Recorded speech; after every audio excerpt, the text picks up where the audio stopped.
ভেনেজুয়েলায় সাম্প্রতিক শক্তিশালী জুড়া ভূমিকম্পের আগেও পরের স্যাটেলাইট ছবি প্রকাশিত হয়েছে। এসব ছবিতে দেশটির উপকূলীয় শহর মাকুতো ও কারবালেদাতে ব্যাপক ধ্বংসযজ্ঞের চিত্র স্পষ্টভাবে দেখা গেছে। শহর দুটি লা গুয়াইরার পূর্বে এবং রাজধানী কারাকাসের উত্তর পূর্বে অবস্থিত।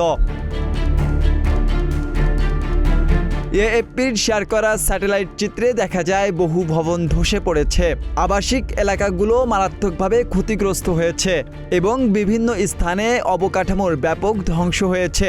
উদ্ধারকারী দল এখনও ধ্বংসস্তূপে আটকা পড়া মানুষদের উদ্ধারে কাজ চালিয়ে যাচ্ছে।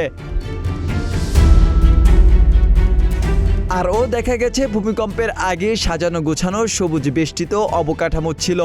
ভূমিকম্পের পরে ওই এলাকা বিরানভূমি, কোথাও চলছে উদ্ধার কাজ, আর কোনো এলাকা মনে হচ্ছে পরিত্যক্ত ভাগাড়।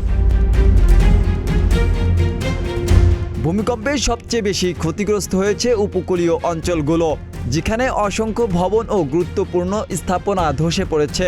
স্যাটেলাইটের আগেও পরের ছবিগুলো দুর্যোগের প্রকৃত মাত্রা স্পষ্টভাবে তুলে ধরেছে।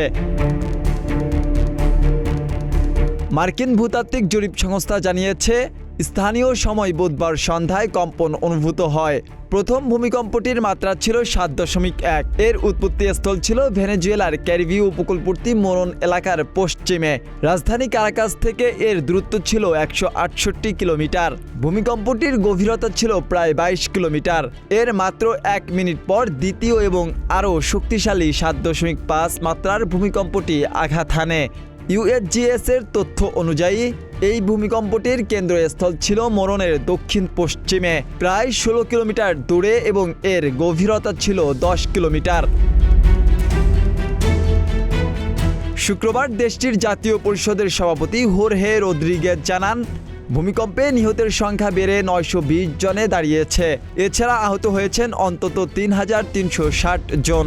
বুধবার আঘাত হানা এই দ্বৈত ভূমিকম্পের পর একাধিক শক্তিশালী আফটারশক অনুভূত হয়েছে। এতে সবচেয়ে বেশি ক্ষতিগ্রস্ত হয়েছে উত্তর অঞ্চলের লা গুয়াইরা অঙ্গরাজ্য।